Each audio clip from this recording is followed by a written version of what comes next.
Hola, ¿qué tal? ¿Cómo se encuentran el día de hoy? Espero que muy bien. Esta primera explicación que quiero hacer de nuestro módulo uno, lo que tiene que ver con la tarea uno, que es el definir qué es el medir, evaluar y calificar. Bueno, es algo muy sencillo, ¿no? Inclusive la actividad que tenemos para esta semana es muy sencilla. Pero me gustaría ahondar un poquito en cada uno de estos conceptos, porque muchas veces eh, no sé qué sea, pero creo que a todos nosotros nos ha pasado en nuestra labor docente. Utilizamos las palabras a veces sin distinguir el significado de cada una de ellas.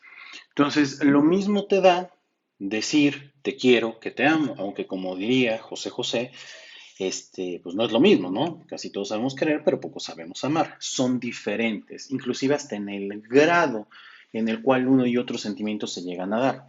Normalmente nosotros en nuestra labor docente, cuando comenzamos o cuando vamos avanzando, creo que la mayoría, salvo que hayas estudiado algo de educación, cuando llegamos la mayoría somos profesionistas, venimos del ámbito de una empresa, una fábrica, un hospital, un restaurante, un hotel, ¿no? Depende de lo que nos dediquemos. Y decimos, bueno, ahora le vamos a empezar a dar clases. Es algo que, bueno, en lo personal yo siempre he dicho, pues es algo que yo siempre he sentido como una obligación, ¿no? Eh, Llegar y poder transmitirle a nuevas generaciones, pues un poco de la experiencia que uno va teniendo y cómo es que muchas veces la teoría no se ajusta a la realidad o la realidad no se ajusta a la teoría, porque pueden pasar las dos cosas. Y en este tránsito de usos y costumbres, normalmente nosotros aprendemos así, usos y costumbres. Cuando tú llegas a la universidad, normalmente siempre es, bueno, ¿cómo lo hace el compañero? ¿Qué hace el compañero? Y yo copio eso. Y hay veces que hacemos cosas y que pensamos que están bien a lo largo del tiempo, cuando en realidad a lo mejor estamos inclusive violando la normatividad, ¿no? Ya en un caso súper extremo. Entonces, por eso tenemos que empezar. Nuestro diplomado trata sobre la evaluación, ¿no? Y es todo un diplomado sobre evaluación. O sea, debe de ser algo, si lo piensas honestamente, debe de ser algo muy, muy amplio como para poder dedicarle tanto tiempo a esto. Tantas semanas de trabajo, 120 horas de trabajo. Entonces, vamos a comenzar por esto. Hay una frase que a mí me gusta que se utiliza mucho en el ámbito de la calidad y dice que lo que no se puede medir no se puede mejorar. La voy a anotar aquí.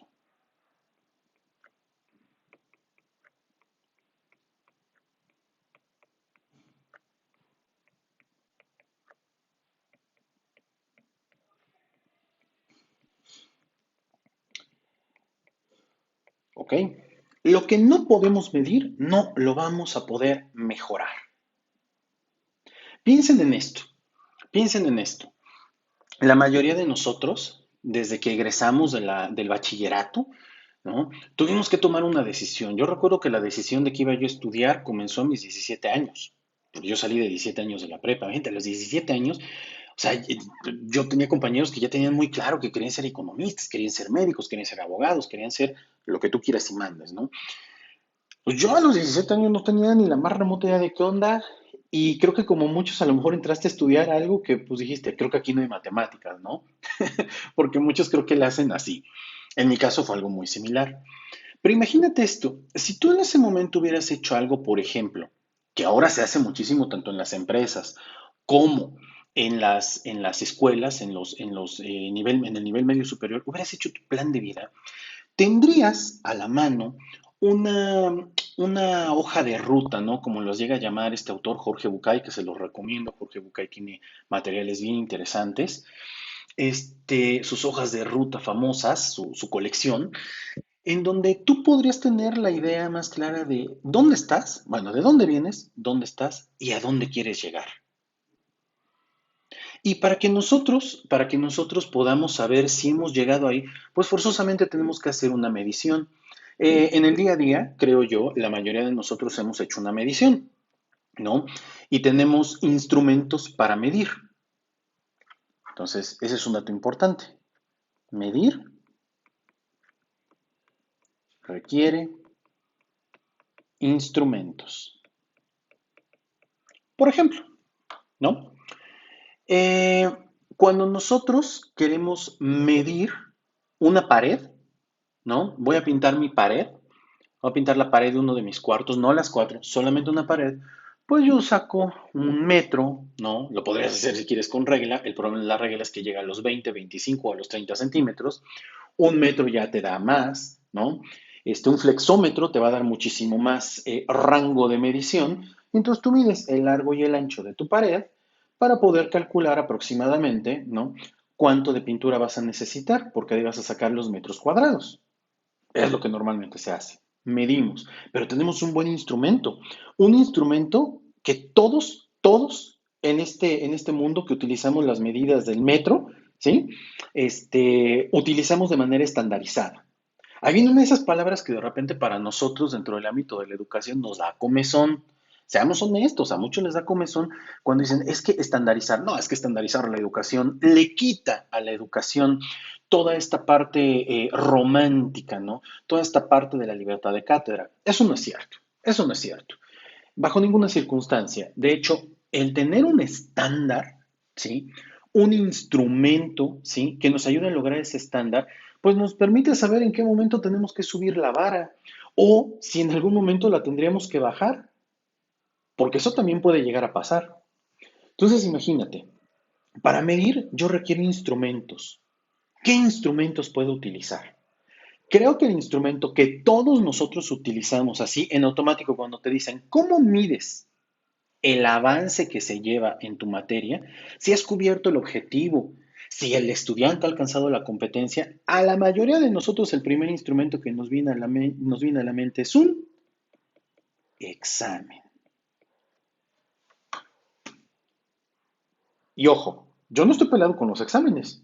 De hecho, yo no estoy peleado con absolutamente nada de lo que se haga en educación. Yo creo que todo tiene su momento y su lugar. Un examen. ¿Recuerdan ustedes? Yo me imagino que la mayoría de los que están tomando este diplomado, pues debemos andar, por poner un ejemplo. Yo creo que de los 25, ¿no? Hacia los 50 años aproximadamente. Por ahí habrá ni que se me salga del rango de menos o hacia más arriba, no pasa nada. Pero creo que la mayoría de nosotros, a lo mejor los que tienen 25 vienen de un sistema todo un poco diferente, les llegó a pasar, a mí me llegó a pasar, llegaba una materia, por ejemplo, ¿no? Y llegaba el profesor y el primer día de clases nos decía, este es el programa, esto es lo que vamos a ver. Y no lo volví a saber. Y tú decías, oye, pues yo vengo aquí a la clase, pero el profe no viene, ¿no? Te está hablando de otros tiempos y puede que todavía eso siga pasando. Y entonces llegaba el profesor, te decía, este es el temario, este es el libro base, y no lo volvías a ver. Tú decías, bueno, ¿y cómo nos va a evaluar? ¿Qué, o sea, ¿qué onda? Y entonces llegaba la antepenúltima, penúltima, última semana y estabas a expensas de ver qué pasaba, a ver si alguien lo lograba localizar, si tu coordinador te daba señales de vida de esta persona, y de repente aparecía por ahí tu profe y decía, sí, les voy a hacer un examen. Y tú decías, ¿solo con un examen? Sí, pues yo te di el libro y te di el temario, mano. Y ahí está. Mira, no sé, honestamente, si eso esté bien o esté mal, porque eso lo tendría que evaluar su autoridad en su universidad. Si le vas a pagar a alguien porque nada más se presente 2 veces, pues está cañón, ¿no? Pero eso está mal, por donde lo quieras ver, ¿no? Porque el estudiante entonces está esperanzado, vamos a ponerle así, en que únicamente un examen le va a dar una calificación, le va a dar un número. Y entonces llega el examen y lo presentas y te das cuenta que el examen está hecho, ¿no? ¿Qué decía el autor en la página 75, párrafo tal, ¿no? Casi, casi como viene en la Biblia, en el versículo tal, de tal a tal, ¿no? Y tú dices, Dios mío, no me acuerdo de eso, yo nomás me acuerdo de la idea general, no me acuerdo exactamente qué decía. Y además exámenes con preguntas abiertas. A muchos seguramente les tocó. A mí me tocaron esos exámenes. Y por ahí hay muchos que dicen, y crecimos sanos y fuertes y no lloramos. Mira, a lo mejor tú y yo no, pero te voy a decir quién sí lloró, el que reprobó la materia. El que reprobó la materia sí lloró. ¿Te has puesto a pensar que no todas las materias se pueden medir nada más por un examen? Tú no puedes medir el conocimiento de alguien solamente por un examen, porque como ustedes sabrán, hay una serie de conocimientos que no solamente son memorísticos, hay una serie de conocimientos que se traducen en habilidades. Y esas habilidades debe de haber otra manera de medirse. Conocemos el examen. El examen no es otra cosa más que un cuestionario. Te voy a dar otro ejemplo de un instrumento que podemos utilizar, un checklist. Oye, es una rúbrica. No, no, no, no, no. Las rúbricas se pueden construir a partir de checklist, pero un checklist por sí solo no es bajo ninguna circunstancia una rúbrica, ¿sí? Para medir o para otorgar una evaluación en algún momento. Un checklist. Miren, les voy a contar una anécdota. En otra universidad participaba yo en la Academia de Comunicación. Yo de profesión soy comunicólogo. Y entonces, este, teníamos varios problemas. En esa otra universidad se nos solicitaba, pues que la academia estandarizara, ¿no? Que hubiera inclusive exámenes departamentales, bla, bla, ya sabes, ¿no? Lo que normalmente se nos pide. Pero pasó algo. En una carrera como comunicación, los que vengan de áreas donde la parte subjetiva es muy fuerte dentro dentro de los conocimientos y habilidades que debe adquirir un estudiante a lo largo de los 4 o 5 años de sus estudios, me decía un compañero, a ver, es que yo, o sea, mira, yo les puedo aplicar un examen, yo doy el taller de televisión, otro me decía, yo doy el taller de radio, otro me decía, yo doy el taller de periodismo, pero yo no puedo nada más medirlos como, por ejemplo, en periodismo, si el estudiante sabe que es una crónica, si el estudiante logra distinguir de varias, de varios fragmentos, cuál podría ser una crónica, cuál podría ser un reportaje. O sea, eh, necesito más porque yo necesito medirle al chico si el chico sabe redactar. Yo necesito, por ejemplo, en televisión, necesito saber si el chico sabe prender todo el instrumental que tiene, ¿sí? Para trabajar desde la computadora, en radio, en la cabina de radio, si sabe prender el Phantom, si sabe prenderlo en el orden adecuado. ¿Qué otra cosa puedo hacer? Bueno, pues es una parte de medir los avances que el estudiante va teniendo. Una solución muy sencilla es haz un checklist. Tú les pegaste casi casi la hoja. Estos son los pasos para aprender el equipo. ¿No? Como en los laboratorios. Esto es lo que se tiene que hacer, estos son los pasos para empezar a trabajar. Si tú no cumples esto, en automático va a haber errores, te puedes lastimar, puede haber accidentes, ¿no? Haz el checklist y le puedes evaluar eso, le puedes medir qué nivel de apropiación de ese proceso o de ese procedimiento, porque depende del nivel en el cual estés, el alumno ha logrado, el estudiante, perdón, ha logrado aterrizar. Un checklist te sirve para eso y es otra manera de medir, te puede ayudar mucho. En español es una lista de cotejo. Lista de cotejo. ¿Ok? Te puede servir. Tienes un examen, tienes un checklist. ¿Qué otra cosa puede entrar en las mediciones? En la manera de medir también puede entrar ahora sí lo que son las rúbricas. Las rúbricas. ¿Y qué hace una rúbrica? Muchos compañeros dicen, ay, no olvídalo. No, es que eso de las rúbricas nos vuelve hasta flojos. Sí, en algunos casos te puede volver flojo. Eso ya va a depender de ti. Otros compañeros me dicen, es que sabes que hacer una rúbrica para, híjole, se vuelve casi casi un trabajo artístico. Y ahí viene una cuestión bien interesante.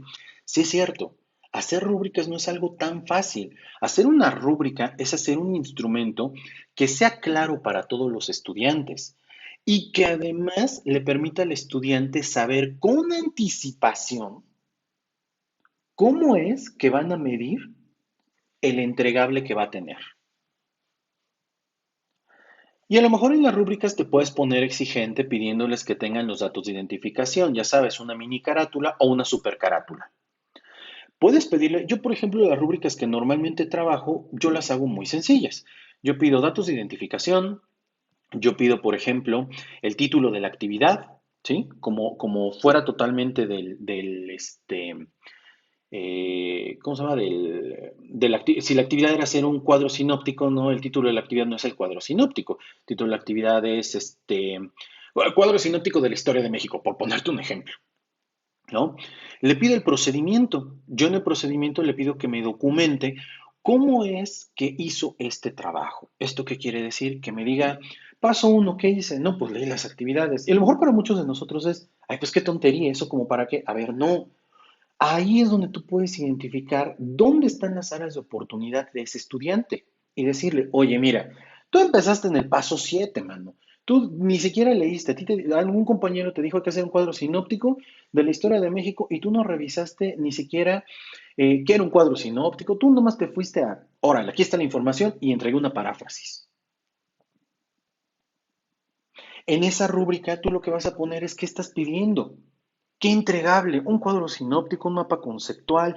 Cada uno de estos te tiene que ayudar a ti a determinar si el estudiante sabe o no sabe lo que le estás pidiendo. Por ejemplo, yo siempre digo, yo doy materias de metodología de la investigación y siempre que empezamos yo trato de ver qué tanto los estudiantes son capaces de recuperar la información sin meterle su ronco pecho. Y de las primeras actividades que yo siempre le pido a un estudiante en las primeras semanas de la materia es, quiero resúmenes.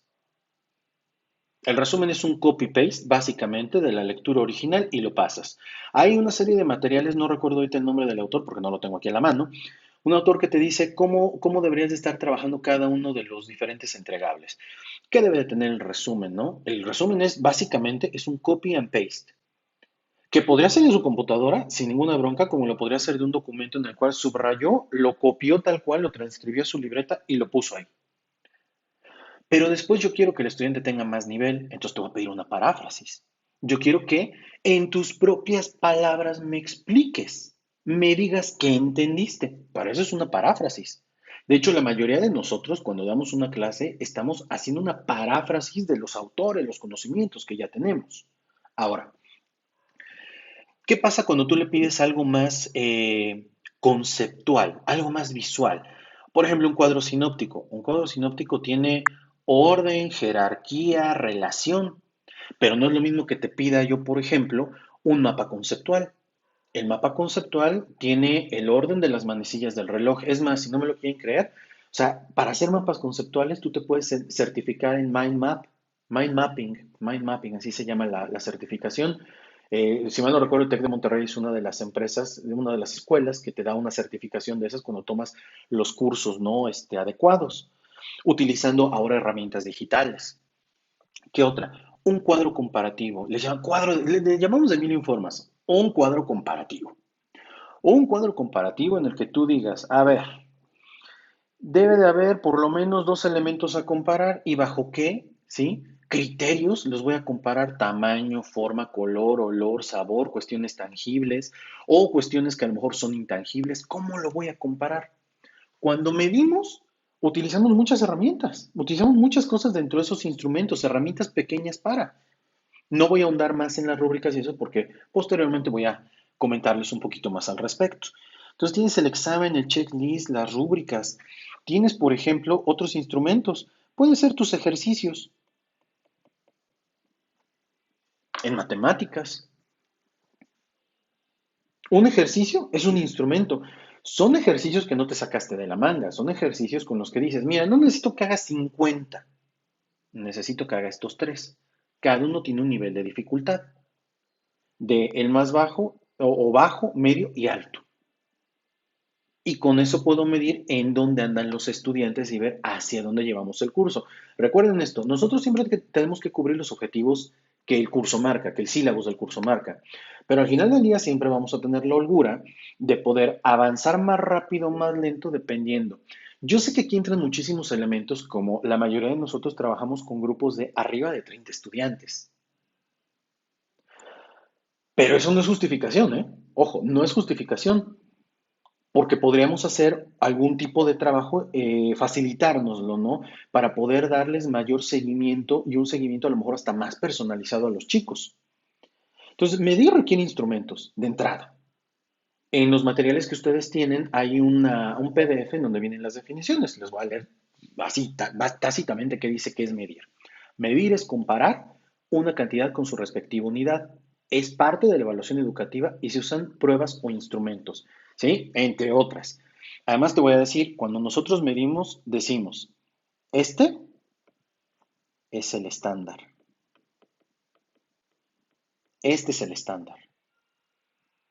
¿Sale? Aquí quiero que lleguen los estudiantes. Olvídate ahorita de si es 10, 9, no, olvídate. Este es el estándar. ¿Dónde andan mis estudiantes? ¿Qué tan lejos están de acá? ¿Qué tan dispersos están de acá? ¿Cuántos están realmente acá en el estándar? Porque lo que vas a comparar es el estándar frente a lo que tus estudiantes te están dando. ¿Ok? Medir es un estándar. ¿Cómo mido? Revisa los objetivos de tu programa. Los objetivos de tu programa, ahí se plasma perfectamente bien si es que el programa está bien hecho. ¿Cuál es el estándar? Que, a ver, no es lo mismo que el estudiante identifique, ¿sí? Las, este, las diferencias entre los diferentes tipos de costos, ¿sí? Que puede encontrar en una empresa, a que el estudiante experimente con los diferentes tipos de costos. Son los objetivos diferentes. En uno que identifique, perfectamente lo puedes hacer con un ejercicio donde mides con un checklist y el chico sabe clasificar, sabe identificar, por lo tanto sabe separar. Pero si tú le pides al estudiante que experimente, le estás pidiendo algo totalmente diferente. A lo mejor le estás pidiendo que haga una empresa, por ejemplo. En el área de la salud, que es donde yo trabajo, hay estándar. Nosotros utilizamos, por ejemplo, el termómetro, ¿no? Utilizamos el termómetro, que es otra forma de medir la temperatura corporal en los seres humanos, ¿no? También a lo mejor en los perritos lo puedes utilizar, nada más que la temperatura en los perritos, en los animales creo que varía unos cuantos grados, pero tú tienes ese instrumento de medición. Bueno, no les quiero mentir, yo he tenido directivos, jefes de área en diferentes hospitales en la Ciudad de México, donde me dicen, oye, pues ¿cómo les están enseñando a los estudiantes que a veces ni tomar la temperatura, ni usar el baumanómetro, ni el estetoscopio? Y te voy a decir algo, o sea, no es un problema exclusivo aquí en la facultad, no. Este es un problema generalizado, le pasa al chico de la náhuac, de la UDLA, de la UNAM, porque cuando llegan a trabajar no es lo mismo estar trabajando bajo la presión de tienes al paciente aquí, haberlo hecho en ¿cómo se llama? Un hospital de habilidades y destrezas, o haberlo hecho con tu compañero de al lado, todo echando el relajo y el desmadre, ¿no? O sea, no es lo mismo. También tenemos que pensar en esas situaciones. Entonces, bueno, esa es la parte de medir, ¿sale? Un poquito más detallada. Obviamente lo van a tener que cotejar con los materiales que ya tenemos en la, este, en la plataforma. Vamos a la otra. Vamos a la otra. Evaluar. Híjole, y aquí es donde entra una parte que por la época que nos está tocando vivir, evaluar se vuelve súper complicado. Seguramente muchos de ustedes van a hacer aquí la catarsis.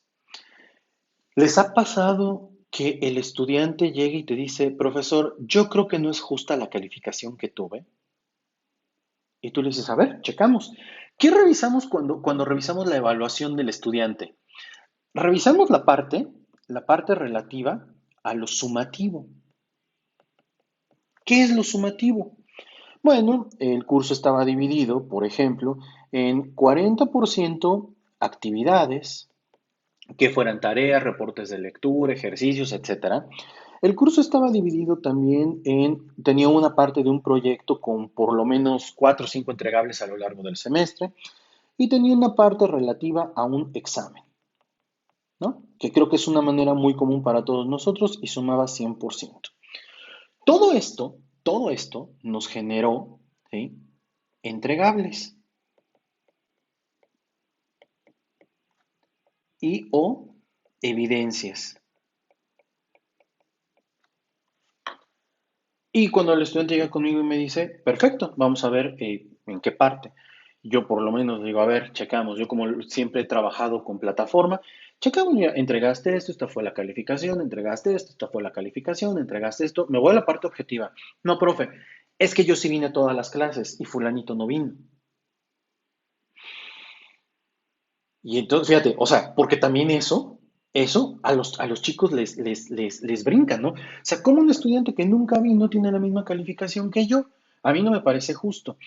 Y pues puede que tenga razón, ¿no? Puede que tenga razón el estudiante, pero resulta que, acorde, por ejemplo, a nuestra normatividad, la asistencia, la asistencia no es un criterio para evaluar, es un criterio para dar derecho a un estudiante a ser evaluado.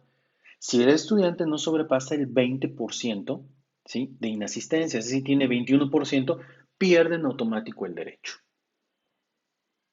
Pero la evaluación tiene una parte sumativa y la parte sumativa es, mira, chavo, hicimos 10 actividades, se entregaron 10 actividades, Tú entregaste 8, en esas 8 actividades sacaste 8, 9, 10, 9, 9, 10, 10, 10. Te da una suma y hacemos la regla de 3. Por otro lado, el proyecto, mira, hiciste los entregables que se hicieron en equipo, se te hizo tu evaluación, se te hizo se te dio tu rúbrica con la parte que se tenía que mejorar como grupo. A nivel individual, la parte que a ti te tocó, se hizo hasta coevaluación entre ustedes, porque ven que eso también ya está, voy a ponerlo así, está de moda, aunque es algo que deberíamos hacer constantemente. Y aquí está esta parte. Sí, pero fulanito no trabajó, pues sí, pero pues esta es la parte objetiva del asunto. Y el examen. Y en el examen no hay pierde. En el examen es, tiene buena memoria, tiene mala memoria, sabe relacionar, logró más allá. Eso es todo. Es la parte objetiva, es la parte sumativa de esto. Pero la evaluación también tiene un criterio formativo. Y créanme que esto es algo que a muchos de nosotros nos da mello, mucho mello. Porque ¿cómo le otorgas en esta época un criterio formativo a la evaluación? Da mellito, ¿eh? Da mellito.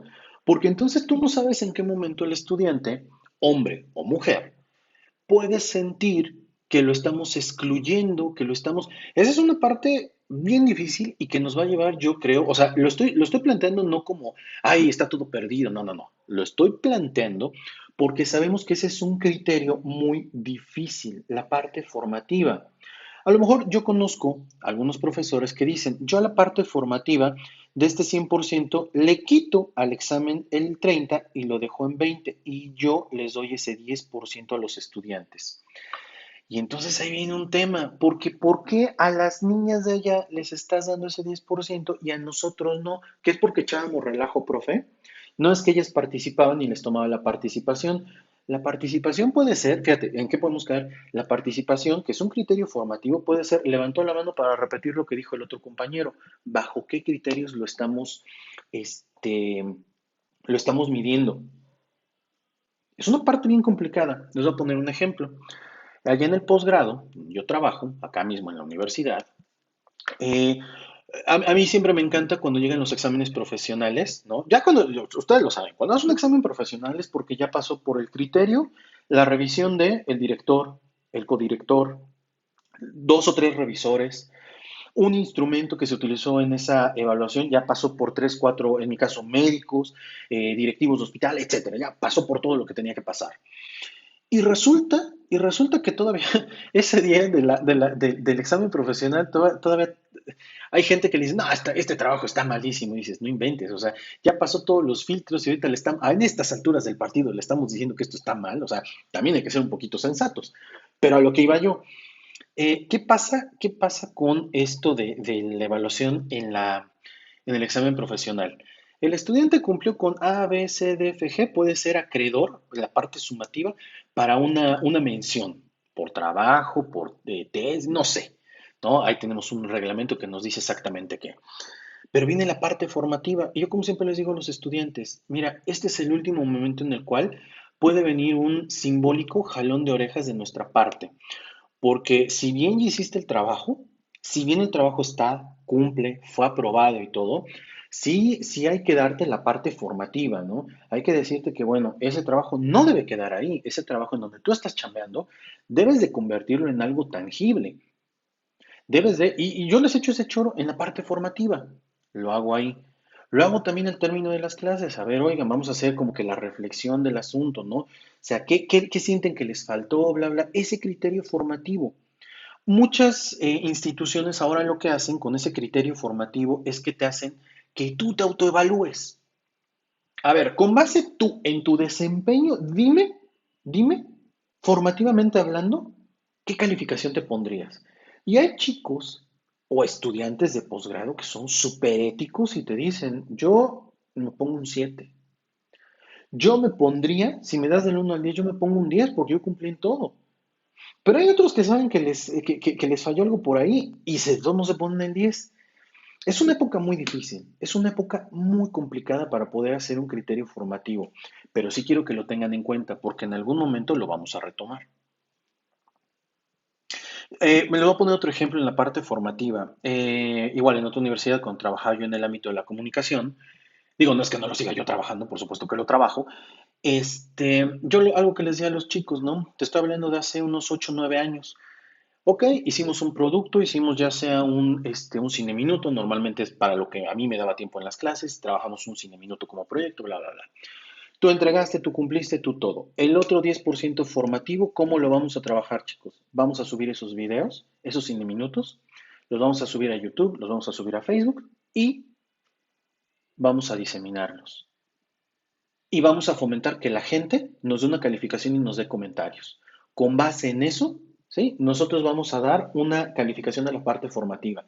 Porque al final del día, yo como siempre les digo, yo te puedo poner aquí 10. Yo te puedo decir, a mí me encantó, pero si lo que tú hiciste allá afuera no gusta, no checa, no cuadra, te van a dar una calificación. Y ahí es donde a veces aprendemos que muchas veces en las universidades los tenemos súper protegidos. Es muy importante esto. La evaluación tiene dos componentes, un sumativo y un formativo. Por ahí hay más, porque hay muchas teorías al respecto. Yo quiero única y exclusivamente que nos centremos en esa parte. ¿Sale? Acorde a la definición de nuestro curso, dice que evaluar se le llama así el enjuiciamiento o interpretación de un proceso sistemático, es decir, la parte sumativa.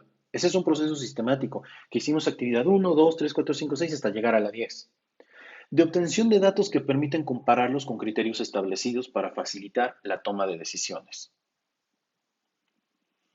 En otra universidad donde imparto cursos a nivel maestría, por ejemplo, tengo una materia que se llama toma de decisiones. La materia le falta la parte de toma de decisiones cualitativas, no cuantitativas. Y utilizamos varias herramientas. Y entonces yo siempre les digo a los estudiantes de esa maestría, ¿saben qué? Es importante que ustedes aprendan a hacer esto utilizando la información que no generaron ustedes, sino otra información para hacer, por ejemplo, proyectos de inversión.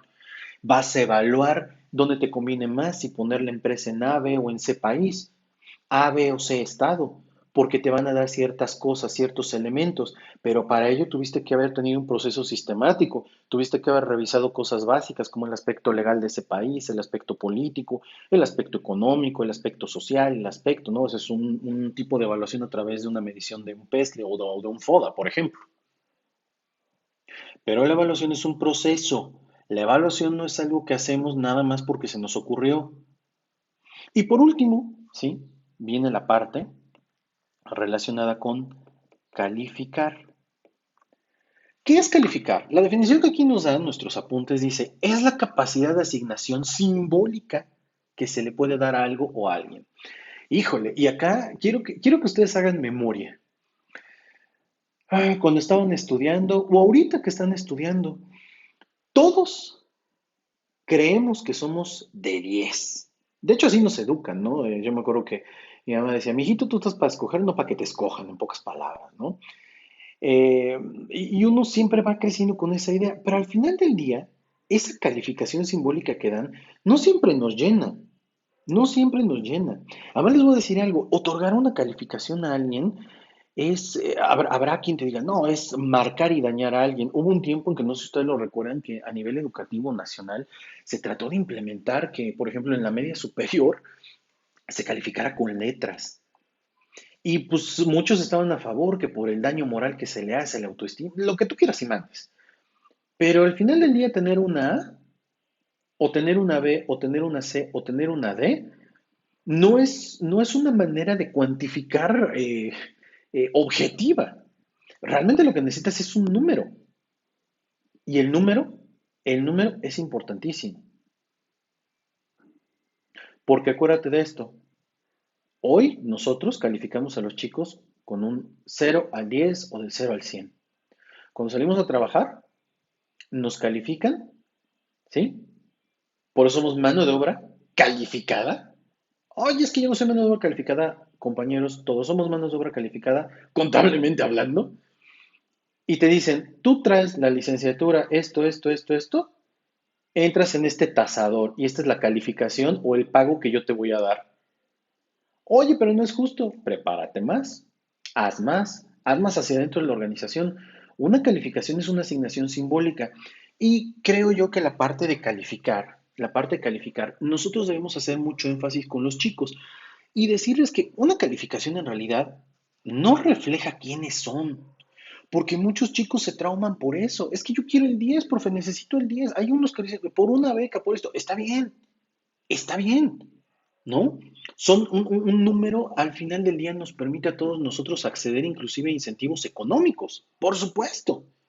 Pero al final del día, una calificación no determina quiénes somos y realmente qué tan hábiles vamos a ser allá afuera para trabajar o para poner una empresa. Yo siempre digo, o sea, al final del día, si tú no trabajas para una empresa, puedes ser tú mismo tu propia empresa. Y nosotros debemos orientar a que esa calificación no deben de ir por la calificación, deben de ir por todo el proceso. O sea, no nada más el proceso, o sea, es el conjunto de todo. Hay quien dice, no, lo importante es el viaje. Yo siempre he dicho, no es cierto, lo importante no es nada más el viaje. O sea, ¿de qué sirve el viaje si al final te fuiste al acantilado? Ay, qué padre estuvo el viaje. No es cierto. Importa el viaje, importa al final ver que aunque sacaste 8, ese 8 lo sufriste en un término no de... Fíjense cómo me justifico, ¿no? En todo, porque pues no sabemos quién se vaya a ofender casi casi por esto. Sacaste un 8 porque lo sufriste, o sacaste un 8 porque diste tu mayor esfuerzo y te dio para el 8. ¿Habrá quien le habrá dado para el 10? Acuérdense, esto es como un cliché, ¿no? Muchas veces te dicen, ¿de qué profesor te acuerdas? Y todos dicen, no, pues de fulanito, la pasaban un padre en la clase. ¿Y qué aprendiste? No, pues que tenía problemas en su matrimonio. ¿De qué profesor te acuerdas? Del profesor que fue exigente, riguroso, no grosero, no patán o patana, ¿no? Si es que existe esa palabra. O sea, no. ¿Te acuerdas del profesor que te dejó algo? ¿Se dan cuenta que en todo esto siempre entra un componente socioemocional? Calificar, calificar, hoy es considerar el componente socioemocional. Cuando otorgamos una calificación, hay que pensar siempre en eso, que al estudiante le estamos ayudando a su componente socioemocional o a subir la autoestima o a bajarle la autoestima. Pero siempre que nosotros tengamos esa habilidad y esa capacidad de poder justificar y argumentar el por qué y decirle cómo puede mejorar a través de la medición y la evaluación previa, el estudiante va a tener una mejor actitud y recepción hacia esto que estamos haciendo nosotros. Esta es una explicación muy breve con respecto a la primera tarea. Espero que esto les ayude para los que van a entregar apenas, ¿no? Y les sea de utilidad no solamente para la entrega, les sea de utilidad para lo que hacemos en el día a día. Si llegaran a tener alguna duda, alguna cuestión que quieran comentar, háganmela saber y con gusto la platicamos. Oye, es que yo no estoy de acuerdo con esto y aquello. Está bien, se trata de fomentar eso, se trata de fomentar no el debate, porque aquí no vamos a debatir, los conceptos ahí están, todo esto lo vivimos nosotros todos los días, a nosotros no nos vienen a contar, pero se trata de abrir la conversación y se trata de que nosotros en algún momento podamos modificar algunas prácticas que tenemos que a lo mejor no están bien, no son correctas y nos pueden llegar a meter en un problema inclusive legal, ¿no? Eso es muy importante. Entonces, mis estimados y estimadas, espero este video les haya ayudado muchísimo para poder entender un poco más sobre esta primera tarea, estos primeros contenidos. De todos modos, chequen lo que hay alrededor, ¿no? Los materiales, las ligas, y comparen con lo que les acabo de decir y sinteticen ustedes mismos y logren su propio criterio. Les estaré subiendo otro video explicativo con una pizarra muy similar a esta, para que ustedes vayan aterrizando mejor los conceptos y lo que vamos trabajando en el diplomado. Nos vemos. Chao.